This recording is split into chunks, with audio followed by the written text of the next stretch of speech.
Hi, Halifax. I'm Grace. And I'm Linnea. And guess what, Linnea? What? The Minute Women podcast is going on tour. Really? Well, sort of. We will be hosting 2 live shows in Halifax's beautiful North End. Ooh.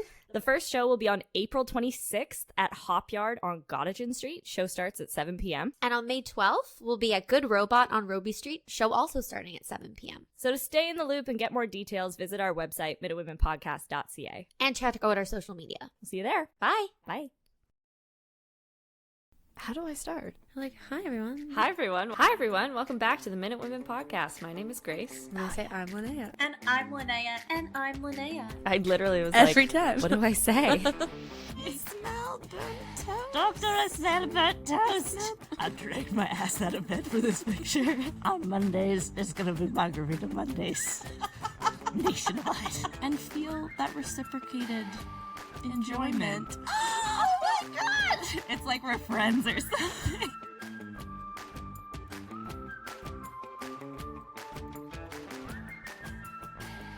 Hi, everyone. Welcome back to the Minute Women podcast. My name is Grace. And I'm Linnea. And just a note, allergy season has hit Nova Scotia. And I sound a little stuffy today because nature hates me.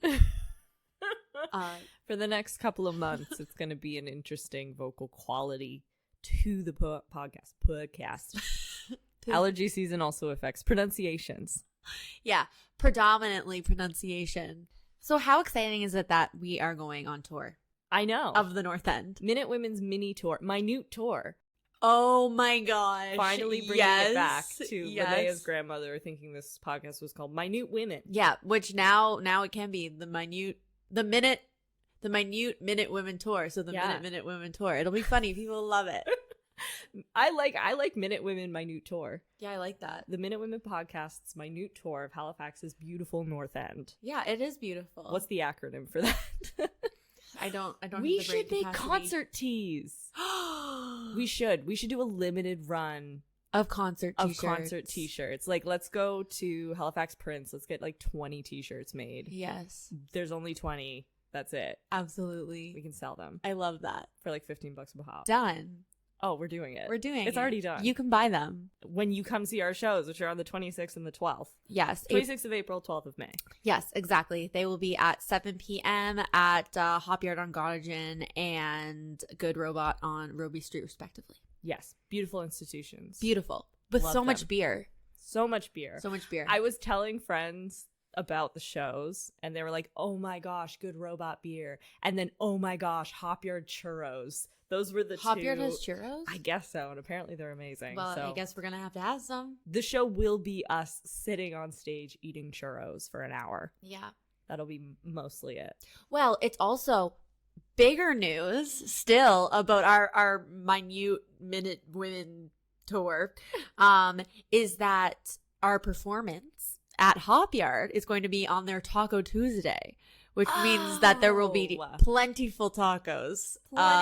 So I was imagining us doing our live show just eating tacos. That would be great. I also think that would be great. I also think that'd be enjoyable for other people to watch. As long as they have tacos too, I feel like no one's missing out. Yeah, and like when people get a good deal on tacos, how could the show go wrong? Yeah. You know, everyone's just happy to be there, happy to have a taco. Yep, they also have vegan and gluten-free options. Talking, tacos, you know. Talk show, tacos. Taco show. Taco It's a show. taco show. This will mostly be the material. Yes, exactly. Be Word prepared for this. association, weird prompts. Trying to think of acronyms, but not having the brain capacity. If I'm tired. If anyone can think of that acronym, please let us know. Yeah.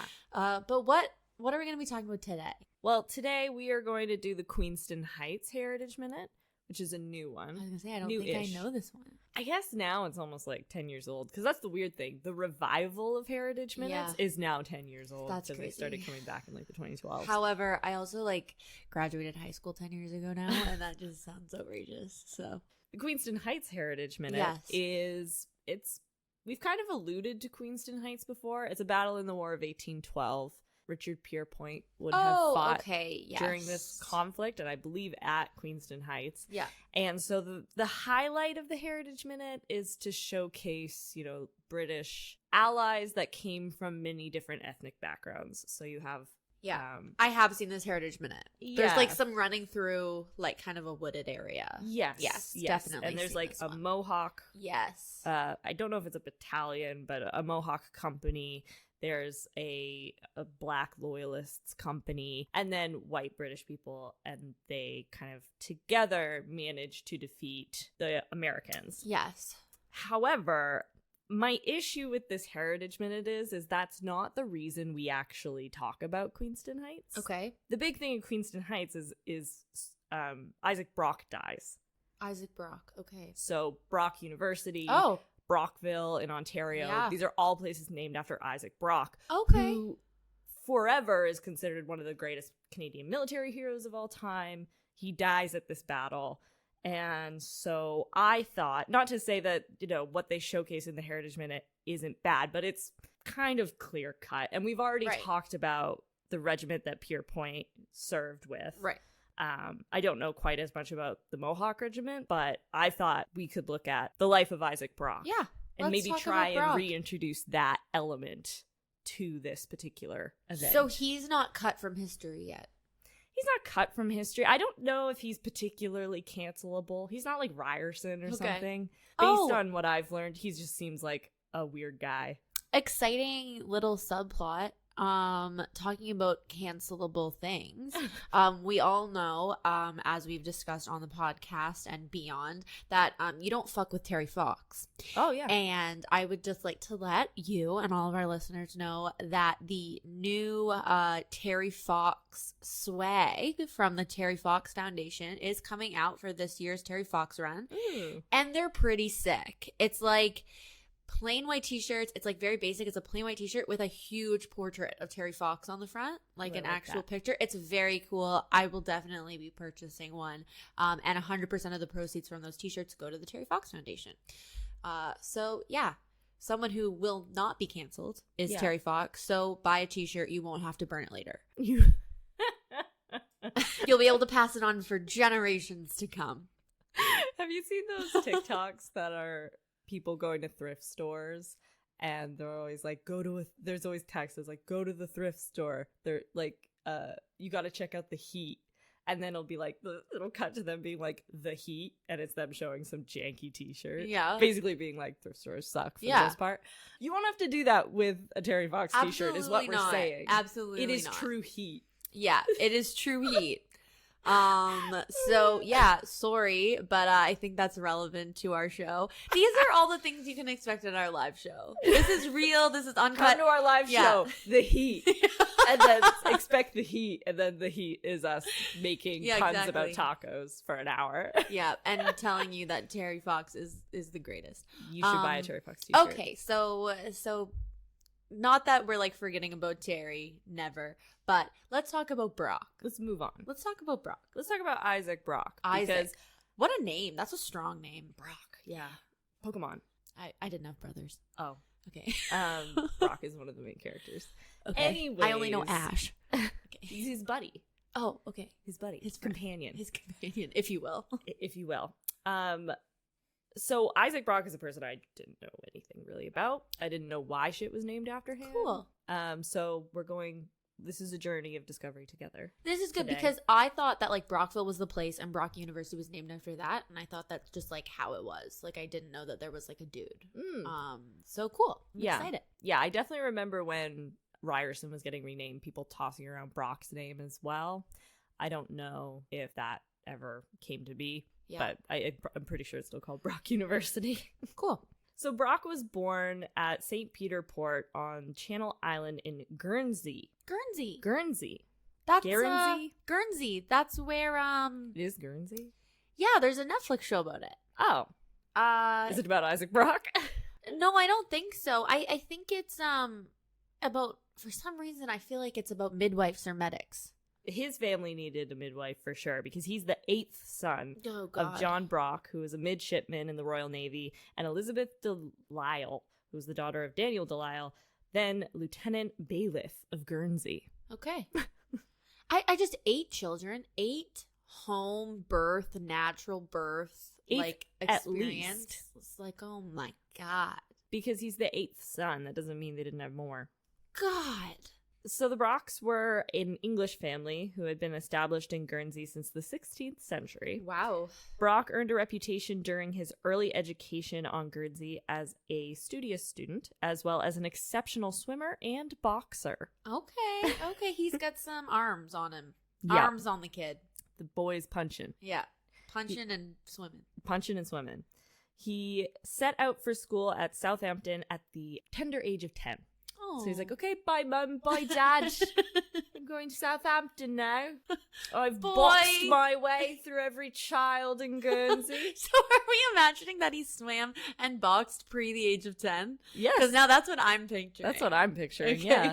I imagine that he's an incredible boxer. And by that, we mean he beat up the 2 other children on Guernsey. And he did a really good job. And all 7 of his siblings. He swam the English Channel. The whole thing. Part of it. Yeah. But, he just goes swimming. But He just got in it. He got in the water.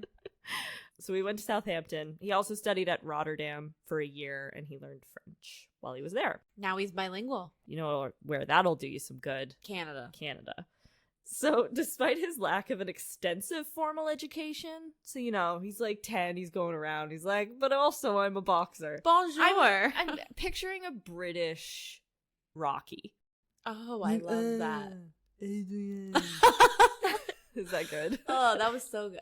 But like a little louder. And for a long Adrian. as a child, like age like pre-10, so pre his age, pre Brock's age, Yeah. I really was confused because like I'd heard my mom used the trope from A Streetcar Named Desire, like the Stella, and I'd also heard the Adrian, and I got them confused, and I thought it was like one singular like thing. There's like Stanley and Rocky. Like I didn't.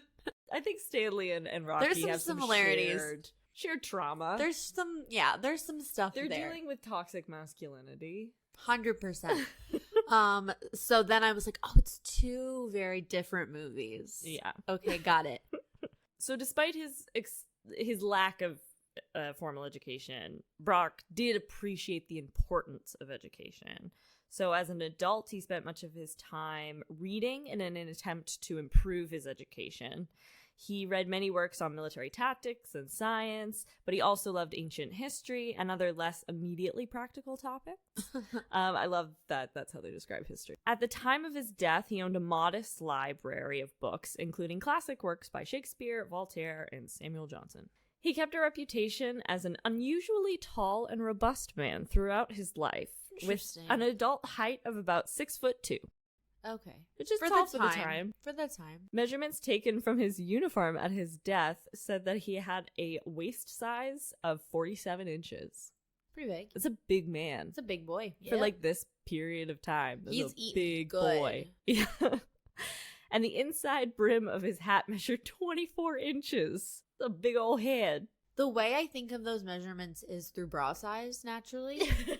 And I just think, like, I'm a 34, like, around. And so his head is, like, very large. Yeah, his only head's 10 inches smaller. Like, that's crazy. Yeah. That's a big circumference. Though Brock was noted as a handsome man who enjoyed the company of women, he never married. Gay. Maybe. Gay. He just enjoys hanging out with the girls. He just likes the ladies. It's different. Brock had a successful pre-war military career and a quick rise through the ranks, which many commented on at the time. Some credited luck, while others his skill in his rapid promotions, and Brock had a substantial portion of both in his kind of like rise to prominence. Okay. Lacking special political connections, Brock's ability to gain promotions, even when the nation was at peace, attests to his skills in recruiting men and organizing finances and his ambition. Also, he was a boxer who was fairly large for the time, so people probably were scared of him. Just scared, yeah. He'll just like... They're like, whatever you want. You gotta have a lot of confidence, though, because it's like, this is a career path that loves nepotism. Yes. And he's just like... I have no connections, but I will prove that I am better than all of you. He kind of sounds like a big friendly giant. Just like a big... I don't know how I got here, but I like it. Me and the girls. Yeah, me and the girls are going to go out for dinner. I enjoy their company. So I will not marry them. That's when it was talking about his other interests that weren't as relevant. It was baking and was gardening. Yeah. Less immediate. Yeah, less immediate skills. Practical. Sewing. At the age of 15, Brock joined the 8th the King's regiment on foot on the 8th of March, 1785, with the rank of ensign, and was likely given responsibility for the regimental colors. His elder brother John was already an officer in the same regiment. Those are the flags. Yes. The colors are he got to hold the flags. I know He's that. responsible for them. I It's know like, that. everyone, screw the women and children. Get the flags. And he's like, Protect them. that's my cue. As was usual at the time, Brock's commission was purchased. On the 16th of January, 1790, he bought the rank of lieutenant, and later that year, he raised his own company of men. As a result, he was promoted to captain on the 27th of January, 1791, and then in June of that year, he was transferred to the 49th Regiment of Foot. So, he's moving around. He's just moving. He's cruising. So, his nephew is also his biographer. Okay. So, his nephew loved his uncle and wrote his biography, whatever. That's nice. He asserts that shortly after Brock joined the regiment, a professional dueler forced him into a match. Like dueling. Yeah. Like swords. Guns, pistols. Oh my god. Yeah. Okay. So it's just like, we're gonna duel. Like when at high noon. Yeah. Yeah. Wah, wah. Yeah. As the one being challenged, Brock had his choice of terms. So you get to like lay out how we're gonna duel, I guess. Right. Maybe you get to choose the guns and the pace. Yeah. And he insisted that they use pistols. So he's choosing the guns. His friends were shocked, as Brock is a very large target. He's a big guy. He's like, why would you choose guns? And his opponent was an expert shot. Brock, however, refused to change his mind. When the duelist arrived at the field, he asked Brock to decide how many paces they would take. And Brock insisted that the duel should take place not at the usual range, but at just the length of a handkerchief. So he's like, oh, we're going to stand right in front of each other, and we're going to fucking shoot each other. That's so fucked up. That's so crazy. I love that. Who is this man? He is unhinged. This man is unhinged. The duelist declined and subsequently was forced to leave the regiment. Wow. So he was just like, what? Because you'll both die. Yeah. He's like, I'm not afraid of anything. I boxed through Guernsey as a child. I swam the English Channel. I'm the 8th son. Yeah. You think you got shit on me? Nope. Oh, man. The length of a handkerchief that kills me. So this contributed to Brock's popularity and reputation among his fellow officers. So they didn't do the duel. So no, the guy was like, I don't want to do that, and he's like, fine, you got to leave that. Bye. So he's like challenged him to the duel, and then was like totally embarrassed and left. Good. So it contributed to his reputation, as this duelist had a formidable reputation and was reportedly regarded as like a bully in the regiment. Yeah. So during his time with this regiment, Brock served in the Caribbean, where he fell ill with fever and nearly died. He did not fully recover until returning to England in 1793. Not good. And that's the extent of Brock's Caribbean vacation. Oh, okay. Is like this duelist and he got getting food fever. poisoning, is what it sounds like. Back in Britain, he spent much of his time recruiting, and he was placed in charge of recruits on the Isle of Jersey. He purchased his majority on the 27th of June, 1795, and rejoined his regiment in 1796, when the rest of his men returned from the West Indies. On the 28th of October, 1797, Brock purchased the rank of lieutenant colonel for £3,000 and became acting commanding officer of the regiment, assuming substantive command on the 22nd of March, 1798, with the retirement of Lieutenant Colonel Frederick Keppel. The rank was apparently bought cheaply, so I guess £3,000 is not a lot for buying rank. That sounds like a lot. Yeah. Like, I'm pretty sure, like, £5,000 is, like $1 million or something. That's crazy. Like, yeah. His predecessor, from whom he purchased the rank, was advised to sell up and leave the army rather than face a court-martial and probable dismissal. So the Keppel was like, yeah, you better sell this and get out. Otherwise, you're done. You're done. In 1799, the 49th was assigned to the Helder expedition against the Batavian Republic, which is now known as the Netherlands, to be led by Sir Ralph Abercrombie. I'm sure they got sick t-shirts. Yeah, I was just going to say, like, are they all wearing polos? All right, men. Put on your 3 polos and pop all the collars. Pop those We're collars. going to the Netherlands. Make sure those colors do not mix well. High clash. And Brock's like, oh no. Yes. Absolutely not. During the troop landings, Brock saw his first combat on the 10th of September, 1799. And that's the other thing. He's been, like, moving up the ranks. He hasn't seen any fighting. No. Other than that one almost duel. Yeah, which he won by default. He won through intimidation tactics. Yeah. Under the command of then Major General John Moore. Given that the 49th was in poor shape when Brock took command, they saw little actual combat. Likely, Moore was sparing them and using more experienced troops to establish the beachhead. Finally, on the 2nd of October, the 49th was actively involved in heavy combat at the Battle of Alkmaar, where they acquitted themselves well and sustaining only 33 deaths. Out of how many? I don't know how many are in a company, I guess. Okay. But I like 33? Okay. It must be a couple hundred if they're like, cool, only 33 deaths. Only 33 died. The 49th had been ordered to proceed up the beaches of Egmont op Zee, a steep climb through sand dunes and poor terrain.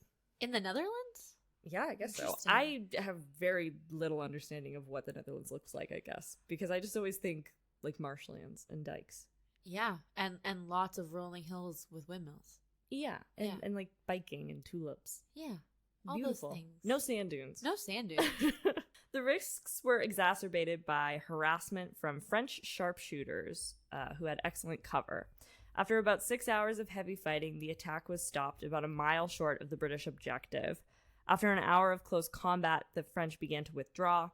Brock was injured in the fighting when hit in the throat by a spent musket ball. Hurt. Not dead. Yeah, he was just injured. Okay. But he got hit in the neck. Yeah.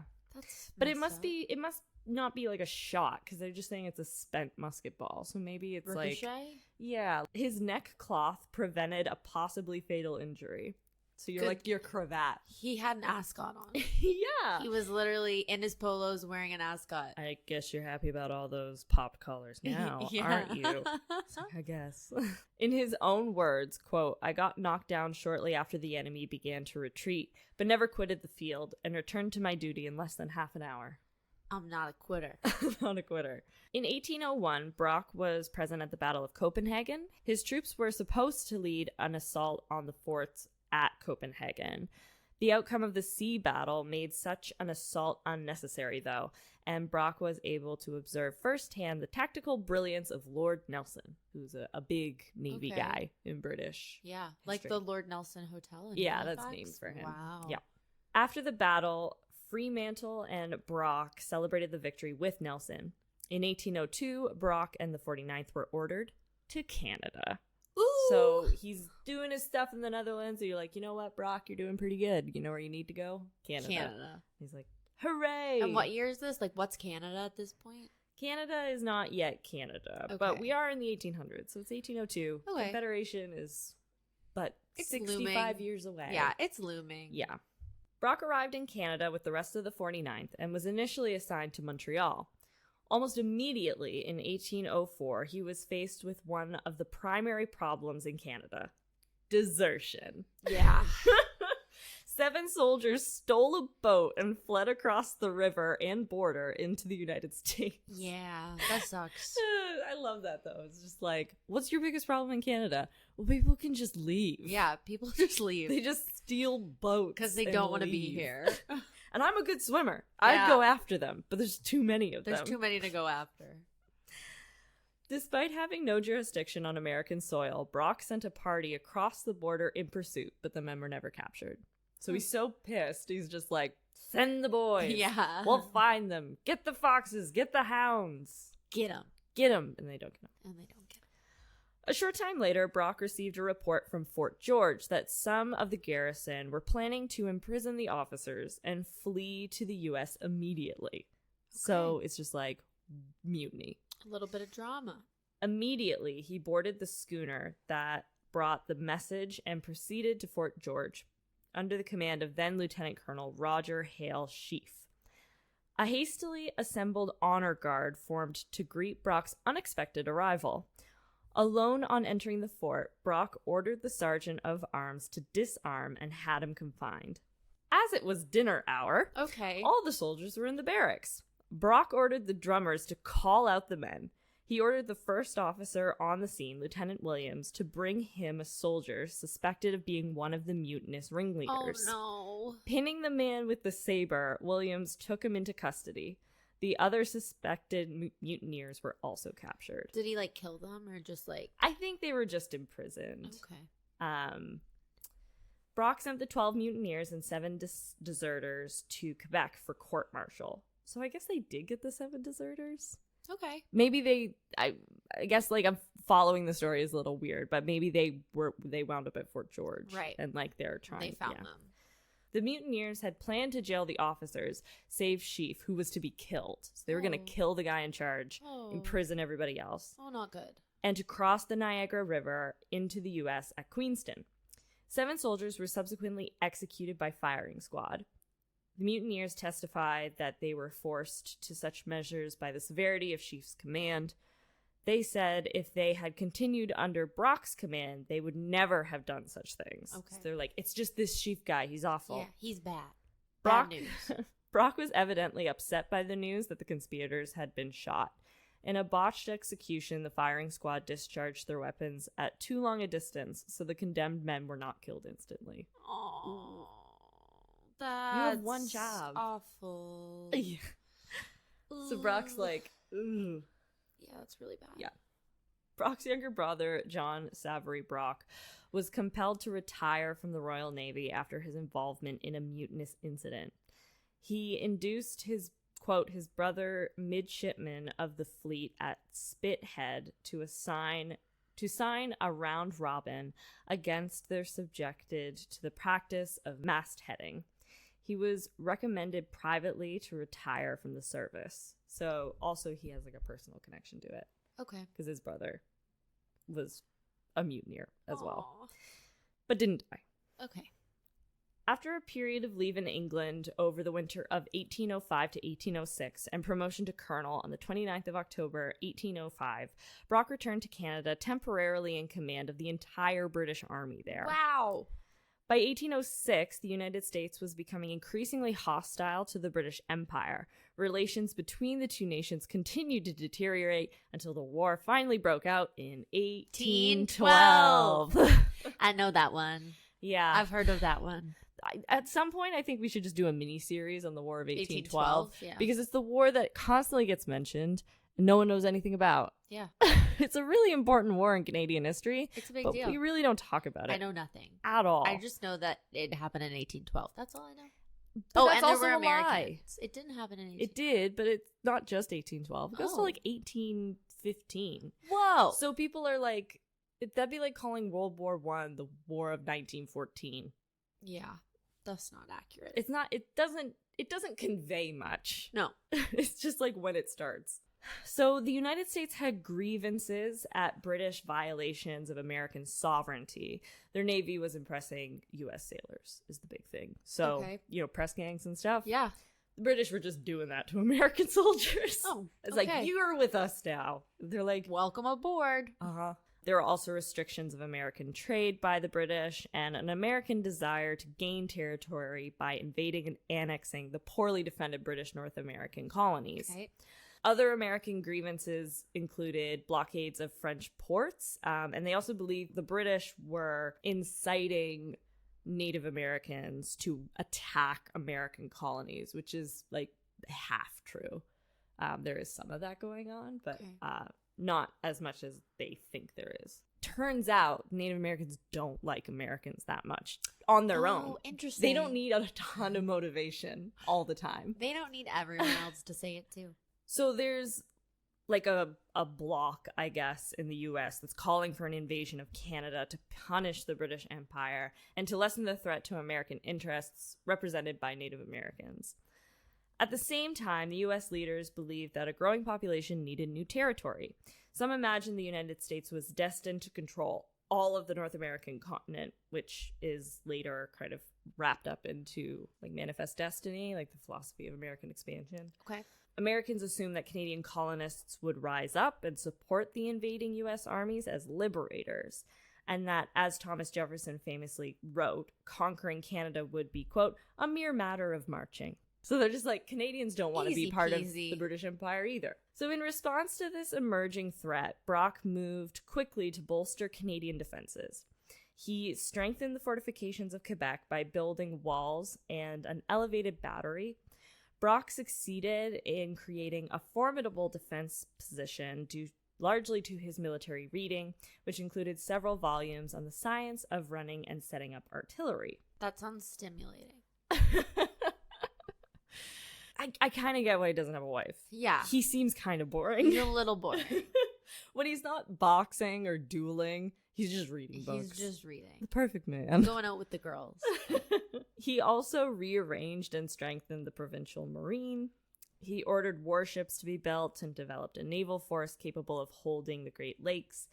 This was to be pivotal during the war, but Brock's appropriation of civilian lands and labor for military use brought him into conflict with civilian authorities led by Thomas Dunn. So he's taking like a total war effect of like everything and everybody is part of the conflict and we need to like leverage the home front basically. But Thomas Dunn is like, hey, whoa, we're not even at war. Yeah. You gotta calm down. You gotta relax, buddy. Take a step back. So back in 1807, Brock was appointed Brigadier General by Governor General Sir James Henry Craig, the new commander of Canadian forces. He was able to command all forces in Upper Canada in 1810. During this time, Brock continued to ask for a posting in Europe. So like all, people in Canada, they're really just looking to get back to Europe. Yeah, he wants to go back. They see this stint as like, here's a great opportunity for me to build my reputation so I can get a really cushy job back home. Yeah. In June of 1811, he was promoted to Major General, and in October of that year, Lieutenant Governor Francis Gore left for England. Brock was sent to Upper Canada as a senior officer, commander of the troops, and senior member of the Executive Council, putting him fully in charge of both the military and civil authority. He was usually referred to as president of the council or administrator of Upper Canada, like as his kind of job titles, but it's not an official title. When permission to leave for Europe finally came in early 1812, Brock declined the offer, believing he had a duty to defend Canada in the war against the United States. So he's been converted. Okay. He's like, that's good. No, I'm gonna stay. I like all this maple syrup. Beavers are cute. It's growing on me. As Upper Canada's administrator, Brock made a series of changes to prepare for war. He amended the Militia Act to allow use of all available volunteers and ordered enhanced training of the raw recruits despite opposition from the provincial legislature. He continued strengthening and reinforcing defenses.